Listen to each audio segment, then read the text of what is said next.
ನಮಸ್ಕಾರ ಸ್ನೇಹಿತರೆ, ಹೇಗಿದ್ದೀರಿ ನೀವೆಲ್ಲ? ಅನ್ನಿಸ್ ಫ್ಯಾಮಿಲಿಗೆ ಸ್ವಾಗತ.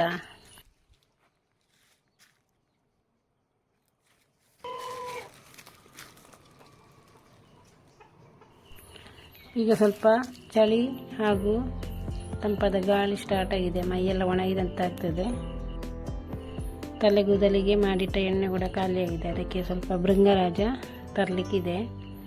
ಅದು ನಮ್ಮ ಚಿಕ್ಕಮ್ಮನ ಮನೆಯಲ್ಲಿ ಇದೆ, ಆದ ಕಾರಣ ಅಲ್ಲಿಂದ ಸ್ವಲ್ಪ ತರಲಿಕ್ಕಿದೆ.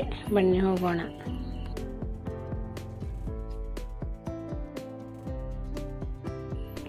ಇದು ಭೃಂಗರಾಜ, ಗರ್ಗ ಅಂತ ಹೇಳ್ತಾರೆ. ಅದು ಇದನ್ನು ಕೊಂಡೋಗಲಿಕ್ಕೆ ಬಂದಿದ್ದೇವೆ.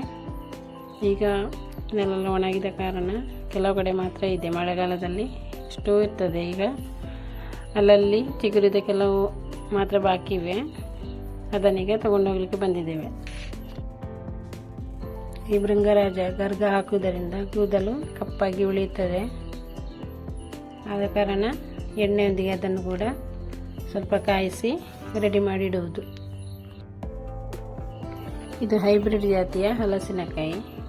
ಇದರಿಂದ ಒಂದು ಕೊಂಡೋಗಿ ಪಲ್ಯ ಮಾಡಬೇಕು ಅಂತ ಇದ್ದೇನೆ. ಅಲ್ಲಿ ದನ ಕರುಗಳಿವೆ ಹಾಗೂ ಒಳ್ಳೆ ಹಸಿರಾದ ತೋಟ ಕೂಡ ಇದೆ. ಇಲ್ಲಿ ಬರುವುದಂದರೆ ನಮಗೆ ತುಂಬ ಇಷ್ಟ. ಗದ್ದೆ ಕೂಡ ಇದೆ. ಈಗ ಮಾತ್ರ ಹೋಗ್ಲಿಕ್ಕೆ ಟೈಮ್ ಇಲ್ಲ.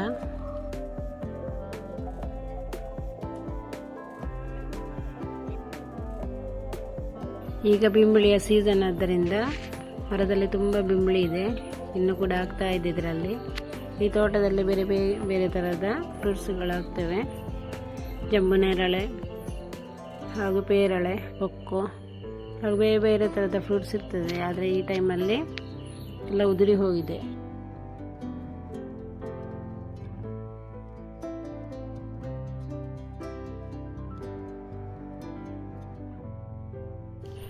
ಈ ತೋಟಕ್ಕೆ ಬಂದರೆ ಒಂದೆಲಗ ಸೊಪ್ಪೆಲ್ಲ ಕೊಂಡೋಗೋದು ಮನೆಗೆ. ಅದನ್ನು ಕೊಂಡೋಗಿ ಚಟ್ನಿ ಮಾಡಲಿಕ್ಕೆ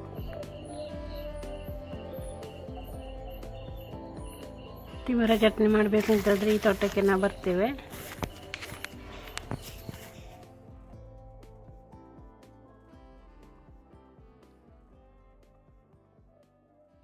ಸ್ವಲ್ಪ ಬಾಳೆ ಹೂವನ್ನು ಕೂಡ ಕೊಯ್ದಿದ್ದೇವೆ. ನಾವು ಬಾಲ್ಯದಲ್ಲಿ ಈ ತೋಟದಲ್ಲಿ ತುಂಬ ಓಡಾಡಿದ್ದೇವೆ.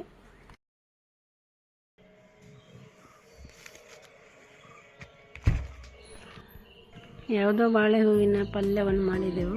ತುಂಬ ಕಹಿಯಾಗಿತ್ತು. ಅದು ಫ್ರೆಶ್ ಆಗಿ ಅದೇ ದಿವಸ ಮಾಡಿದರೆ, ಆವಾಗ ಮಾಡಿದರೆ ಒಳ್ಳೆದಿರ್ತದೆ. ಇವತ್ತಿಂದ ನಾಳೆಗೆ ಇಟ್ಟರೆ ತುಂಬ ಕಹಿಯಾಗುವುದು. ಇದು ಸಣ್ಣ ಜಾತಿಯ ಹಲಸು, ಚಿಕ್ಕ ಮರದಲ್ಲಿ ಆಗಿದೆ. ಹೈಬ್ರಿಡ್ ಜಾತಿದು ಚಿಕ್ಕ ಗಿಡದಲ್ಲೇ ತುಂಬ ಹಲಸಿನಕಾಯಿಯಾಗಿತ್ತು. ಅದರಿಂದ ಒಂದು ಕೊಯ್ದುಕೊಂಡು ಬಂದಿದ್ದೇವೆ. ಚಿಕ್ಕ ಚಿಕ್ಕ ಬೀಜಗಳಾಗಿವೆ ಇದರಲ್ಲಿ. ನಾನು ಇದೇ ರೀತಿ ಗುಜ್ಜೆಯನ್ನು ಮಾಡೋದು. ಅದನ್ನು ಬೇಯಿಸಲಿಡುವಾಗ ರುಚಿಗೆ ತಕ್ಕಷ್ಟು ಉಪ್ಪನ್ನು ಹಾಕಿ ಅದು ಮುಳುಗುವಷ್ಟು ನೀರನ್ನು ಹಾಕಿ ಅದನ್ನು ಚೆನ್ನಾಗಿ ಕುದಿಸುವುದು. ಅದಕ್ಕೆ ಒಂದು ಚೂರು ಅರಸಿನ ಪುಡಿಯನ್ನು ಹಾಕ್ತಾ ಇದ್ದೇನೆ.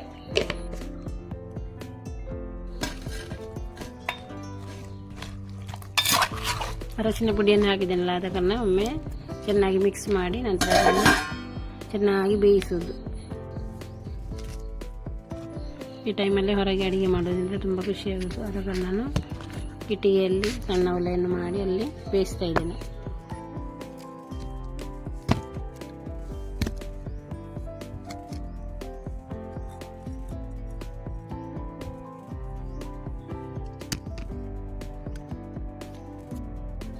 ಇದು ಎಲ್ಲಿ ಬೇಯಲಿ, ಇನ್ನೊಂದು ಸೈಡಲ್ಲಿ ಮಸಾಲೆಗೆ ರೆಡಿ ಮಾಡ್ತಾ ಇದ್ದೇನೆ.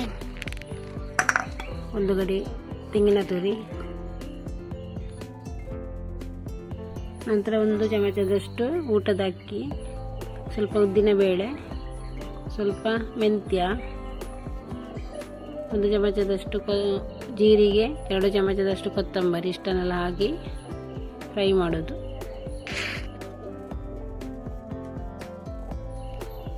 ಸ್ವಲ್ಪ ಸಾಸಿವೆಯನ್ನು ಹಾಕ್ತಾ ಇದ್ದೇನೆ. ನಾನು ಸಿಂಪಲ್ಲಾಗಿ ಗುಜ್ಜೆ ಪದಾರ್ಥ ಮಾಡ್ತಾ ಇದ್ದೇನೆ. ಎಲ್ಲವನ್ನು ಒಮ್ಮೆಲೆ ಫ್ರೈ ಮಾಡಿ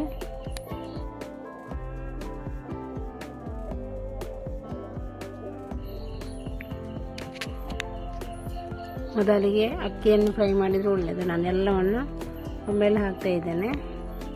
ಮೆಂತ್ಯ, ಅಕ್ಕಿ, ಜೀರಿಗೆ, ಕೊತ್ತಂಬರಿ ಎಲ್ಲವನ್ನು ಸ್ವಲ್ಪ ಕಡಿಮೆ ಉರಿಯಲ್ಲಿ ಲೋ ಫ್ಲೇಮಲ್ಲಿಟ್ಟು ಫ್ರೈ ಮಾಡ್ತಾ ಇದ್ದೇನೆ. ಅದೇ ಎಣ್ಣೆಯಲ್ಲಿ ಮೆಣಸನ್ನು ಕೂಡ ಫ್ರೈ ಮಾಡ್ತಾ ಇದ್ದೇನೆ.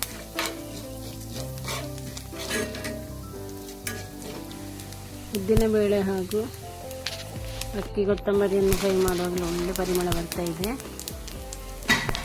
ನಂತರ ಮೆಣಸನ್ನು ಅದಕ್ಕೆ ಹಾಕಿ ಅದೇ ಎಣ್ಣೆಯಲ್ಲಿ ಫ್ರೈ ಮಾಡ್ತಾ ಇದ್ದೇನೆ. ಸ್ವಲ್ಪ ಕೆಂಪಗಾಗುವವರೆಗೆ ಇದನ್ನು ಫ್ರೈ ಮಾಡಿ.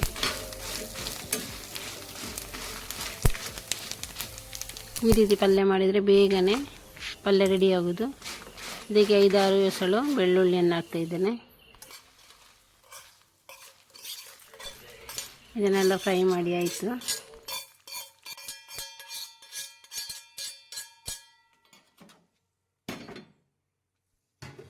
ಈರುಳ್ಳಿ ಫ್ರೈ ಮಾಡಲು ಬಾಕಿ ಆಯಿತು. ಇದನ್ನು ಫ್ರೈ ಮಾಡ್ತಾ ಇದ್ದೇನೆ. ಇದನ್ನು ಕೂಡ ಚೆನ್ನಾಗಿ ಬಾಡಿಸುವುದು. ಇದೆಲ್ಲವನ್ನು ಮಿಕ್ಸಿಯಲ್ಲಿ ಕಡಿಯುವುದು.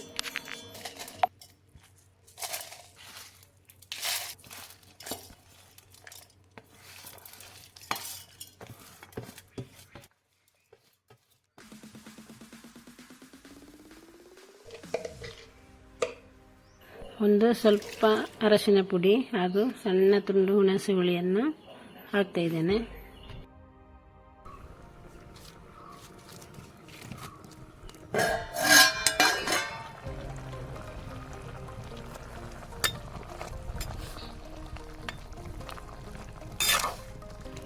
ಸಜ್ಜೆ ಬೆಂದಿದೆ ಅಂತೇಳಿ ನೋಡೋಣ. ಒಳ್ಳೆ ಕಲರ್ ಕೂಡ ಇದೆ ಅರಶಿನ ಪುಡಿ ಹಾಕಿದ್ದರಿಂದ. ಇದು ಬೆಂದಿದೆ.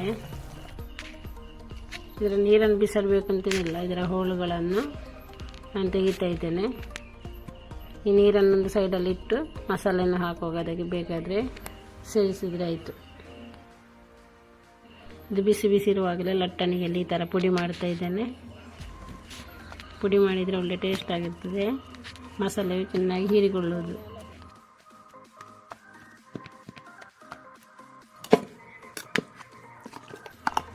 ಮಸಾಲೆಯನ್ನು ಸೇರಿಸಿ ಆವಾಗ ಅದರಿಂದ ತೆಗೆದ ನೀರನ್ನು ಸ್ವಲ್ಪ ನಾನು ಇದಕ್ಕೆ ಸೇರಿಸ್ತಾ ಇದ್ದೇನೆ.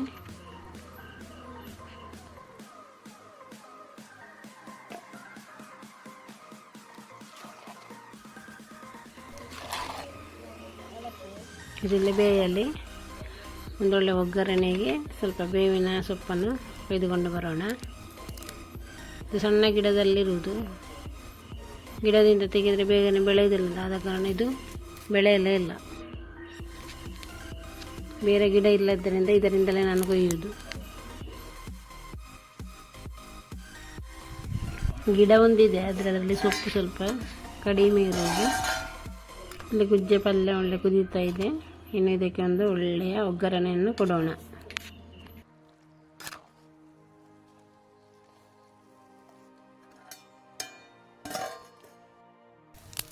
ಸ್ವಲ್ಪ ಬೆಳ್ಳುಳ್ಳಿ, ಉದ್ದಿನಬೇಳೆ, ಸಾಸಿವೆ, ಕರಿಬೇವಿನ ಸೊಪ್ಪೆಲ್ಲವನ್ನು ಹಾಕಿ ಒಂದು ಒಳ್ಳೆಯ ಒಗ್ಗರಣೆಯನ್ನು ಕೊಡೋಣ. ರುಚಿಯಾದ ಗುಜ್ಜೆ ಪಲ್ಯ ರೆಡಿ.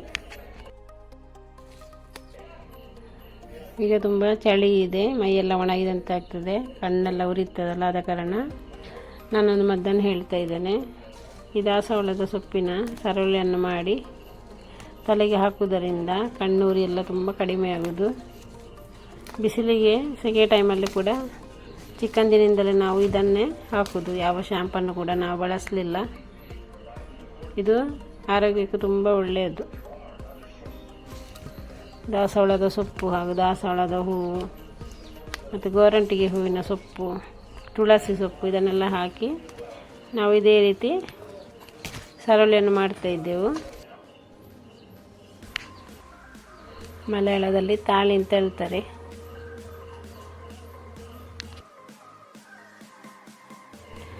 ದಾಸವಾಳದ ಸೊಪ್ಪಿನ ತಾಳಿ ಹಾಕುವುದರಿಂದ ಕೂದಲು ಒಳ್ಳೆ ಸ್ಮೂತ್ ಆಗಿರುವುದು. ಅದು ದೇಹಕ್ಕೆ ತುಂಬ ತಂಪಾಗಿರ್ತದೆ. ಬಿಸಿಲಿಗೆ ಬಂದ ಟೈಮಲ್ಲಿ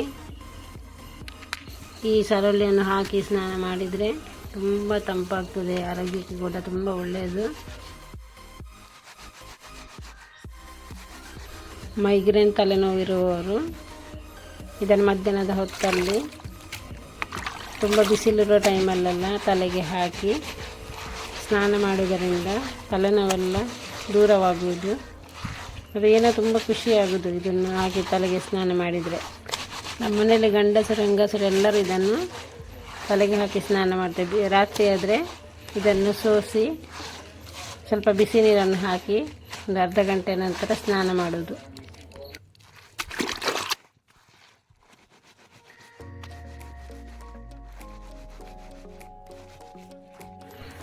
ಬಟ್ಟೆಗೆ ಕಲ್ಲಿನಲ್ಲಾದರೆ ಸುಲಭವಾಗೋದು. ನಾವು ಇದೇ ರೀತಿ ಇದನ್ನು ಡೈರೆಕ್ಟಾಗಿ ತಲೆಗೆ ಹಾಕೋದು. ತುಂಬ ಲೊಳೆಯಾಗಿರ್ತದೆ. ಅದು ಕೂದಲಿಗೆ ತುಂಬ ಒಳ್ಳೆಯದು. ಕೂದಲು ಸೊಂಪಾಗಿ ಬೆಳೆಯಲು ತುಂಬ ಸಹಾಯವಾಗುವುದು.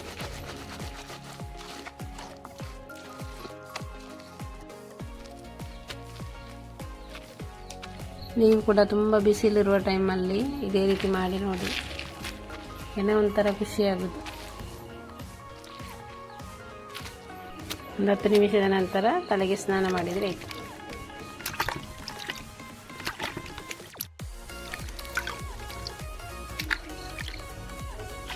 ನೆಕ್ಸ್ಟ್ ಕೂದಲಿಗೆ ಹಾಕುವ ಎಣ್ಣೆ ಖಾಲಿಯಾಗಿದೆ. ಆದ ಕಾರಣ ಸ್ವಲ್ಪ ಎಣ್ಣೆಯನ್ನು ಬಿಸಿ ಮಾಡ್ತಾ ಇದ್ದೇನೆ. ಅದನ್ನು ನಿಮ್ಮೊಂದಿಗೆ ಶೇರ್ ಮಾಡ್ತಾ ಇದ್ದೇನೆ. ಇವತ್ತು ಭೃಂಗರಾಜವನ್ನು ಸ್ವಲ್ಪ ಕೊಯ್ದುಕೊಂಡು ಬಂದಿದ್ದೇನೆ. ಸ್ವಲ್ಪ ಕಹಿಬೇವಿನ ಸೊಪ್ಪನ್ನು ಕೊಯ್ತಾ ಇದ್ದೇನೆ. ಮರದಲ್ಲೆಲ್ಲ ಖಾಲಿಯಾಗಿದೆ, ಈಗ ಚಿಗುರು ಬರ್ತಾ ಇದೆ. ಒಂದು ತುಂಡು ಅಲೋವೆರಾವನ್ನು ಕೊಯ್ತಾ ಇದ್ದೇನೆ. ನಂತರ ಇದು ಪಲಾವ್ ಎಲೆ. ನಂತರ ಸ್ವಲ್ಪ ದಾಸವಾಳದ ಸೊಪ್ಪು. ಎಣ್ಣೆಗೆ ಕೂಡ ದಾಸವಾಳದ ಸೊಪ್ಪು ಹಾಕಿದರೆ ಒಳ್ಳೆಯದಾಗೋದು. ಒಂದೆರಡು ಮಾತ್ರ ಪಲಾವ್ ಎಲೆಯನ್ನು ಹಾಕ್ತಾ ಇದ್ದೇನೆ.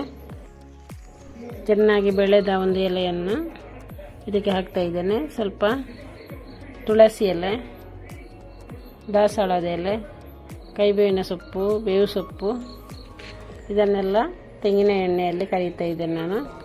2 ದಾಸವಾಳ ಹೂವನ್ನು ಕೂಡ ಹಾಕ್ತಾ ಇದ್ದೇನೆ. ತೆಂಗಿನ ಎಣ್ಣೆಗೆ ತುಂಬ ರೇಟ್. 5 ಲೀಟರ್ಗೆ 1,500 ಕೊಟ್ಟು ನಾವು ಮಿಲ್ಲಿನಿಂದ ತಗೊಂಡು ಬಂದಿದ್ದೇವೆ. ಒಳ್ಳೆ ಶುದ್ಧವಾದ ತೆಂಗಿನ ಎಣ್ಣೆ ಮಿಲ್ಲಿನಿಂದಲೇ ತಗೊಂಡು ಬಂದಿದ್ದೇವೆ. ಸೊಪ್ಪುಗಳನ್ನೆಲ್ಲ ನಾನು ಮಿಕ್ಸಿಯಲ್ಲಿ ಈ ಥರ ಪುಡಿ ಮಾಡಿದ್ದೇನೆ. ದಾಸವಾಳ ಹೂವನ್ನು ಕೂಡ ಹಾಕಿದ್ದೇನೆ.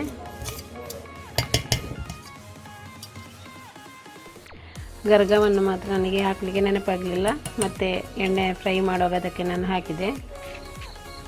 ಅಲೋವೆರಾವನ್ನು ಸ್ವಲ್ಪ ಹೊತ್ತು ಕಟ್ ಮಾಡಿ ಇಟ್ಟಿದ್ದೇನೆ. ಅದರಿಂದ ಈ ಥರದ ಮಯಣ ಹೋದ ನಂತರ ಚೆನ್ನಾಗಿ ತೊಳೆದನ್ನು ಅದಕ್ಕೆ ಸೇರಿಸಿದೆ. ಸ್ವಲ್ಪ ಮೆಂತ್ಯ, ಕರಿಮೆಣಸು ಇದನ್ನೆಲ್ಲ ಎಣ್ಣೆಲ್ಲ ಡೈರೆಕ್ಟಾಗಿ ಹಾಕಿದ್ದೇನೆ ನಾನು. ಈಗ 2 ಲೀಟರ್ ಎಣ್ಣೆಯಲ್ಲಿ ನಾನು ಈ ಥರ ಎಣ್ಣೆಯನ್ನು ಕಾಯಿಸ್ತಾ ಇದ್ದೇನೆ.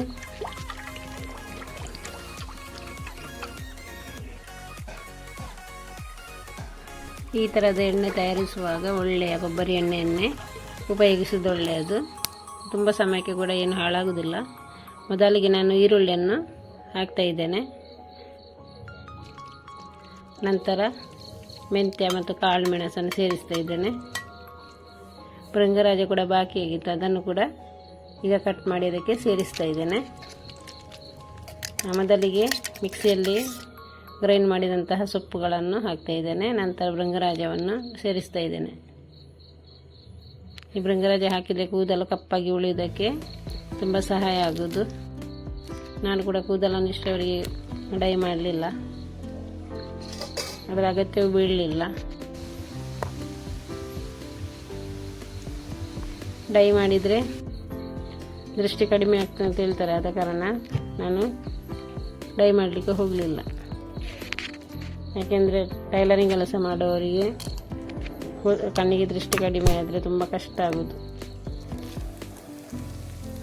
ನಾನು ಒಣಗಿಸಿಟ್ಟಂತಹ ನೆಲ್ಲಿಕಾಯನ್ನು ಪುಡಿ ಮಾಡಿ ಇದಕ್ಕೆ ಹಾಕಿದೆ. ಈಗ ಅಲೋವೆರಾವನ್ನು ಸೇರಿಸ್ತಾ ಇದ್ದೇನೆ. ಟೈಲರಿಂಗ್ ಕೆಲಸ ಮಾಡುವವರಿಗೆ ದೃಷ್ಟಿ ಕಡಿಮೆ ಆದರೆ ಸೂಜಿಯನ್ನು ನೂಲಾಗಲಿಕ್ಕೆ ಕಾಣುವುದಿಲ್ಲ, ಆದ ಕಾರಣ ತುಂಬ ಕಷ್ಟ ಆಗಿದೆ. ಅಲೋವೆರಾವನ್ನು ಹಾಕುವಾಗ ತುಂಬ ಕುದಿ ಬರ್ತಾ ಇದೆ. ಅಲೋವೆರಾವನ್ನು ಆಗ ಗ್ರೈಂಡ್ ಮಾಡಿ ಕೂಡ ಹಾಕೋದಕ್ಕೆ ನಾನು ಹಾಕಿದೆ. ನಂತರ ಈ ಥರ ಕಟ್ ಮಾಡಿ ಹಾಕಿದೆ. ಬೇಕಾದರೆ ಇದಕ್ಕೆ ಸಾಂಬ್ರಾಣಿ ಎಲೆ ಹಾಗೂ ಪೇರಳೆ ಹಣ್ಣಿನ ಚಿಗುರನ್ನು ಕೂಡ ಹಾಕ್ಬೋದು. ತಲೆಯಲ್ಲಿ ಏನಿದ್ರೆ ಪೇರಳೆ ಹಣ್ಣಿನ ಸೊಪ್ಪು ಹಾಕಿದರೆ ಒಳ್ಳೆಯದು ಅಂತ ಹೇಳ್ತಾರೆ. ನೊರೆಕಾಯಿ ಕೂಡ ತಲೆಯಲ್ಲಿ ಏನು ಇರುವವರಿಗೆ ತುಂಬ ಒಳ್ಳೆಯದು. ಎಣ್ಣೆ ಈಗ ತಣ್ಣಗಾಗಿದೆ. ಇದನ್ನೀಗ ನಾನು ಈ ಥರ ಸೋಸಿ ಇಡ್ತಾ ಇದ್ದೇನೆ.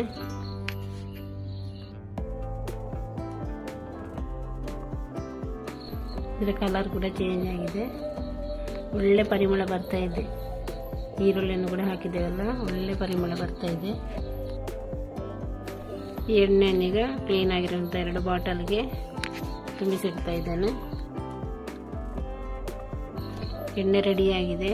ಇನ್ನೂ ಕೂಡ ಅದನ್ನು ಒಲೆಯಲ್ಲಿಟ್ಟರೆ ಮತ್ತು ಕಡಿಮೆ ಆಗೋದು. ನಾನು ಜಾಸ್ತಿ ಒತ್ತಡ ಇಡ್ಲಿಕ್ಕೆ ಹೋಗಲಿಲ್ಲ, ಇಷ್ಟಿದ್ರೆ ಸಾಕು.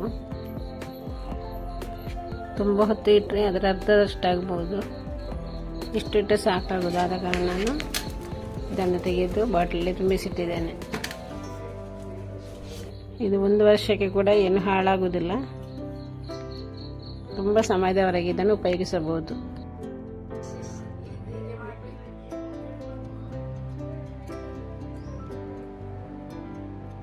ಭೃಂಗರಾಜ ಎಲ್ಲ ಟೈಮಲ್ಲಿ ಸಿಗುವುದಿಲ್ಲ, ಆದ ಕಾರಣ ಅದು ಸಿಗುವಾಗಲೇ ನಾನು ರೆಡಿ ಮಾಡಿ ಇಟ್ಟುಕೊಂಡಿದ್ದೇನೆ.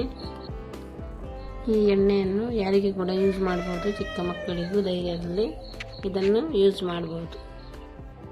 ಕೂದಲಿನ ಬುಡಕ್ಕೆಲ್ಲ ಹಾಕಿ ಚೆನ್ನಾಗಿ ಮಸಾಜ್ ಮಾಡಿದರೆ ಒಳ್ಳೆಯದು. ತುಂಬ ಬೆಲೆ ಕೊಟ್ಟು ಮಾರ್ಕೆಟಿಂದ ತರುವ ಎಣ್ಣೆ ಶಾಂಪುಗಿಂತ ಮನೆಯಲ್ಲೇ ಇಂಥ ಎಣ್ಣೆಯನ್ನು ಮನೆಯಲ್ಲೇ ತಯಾರಿಸಿ ನೋಡಿ.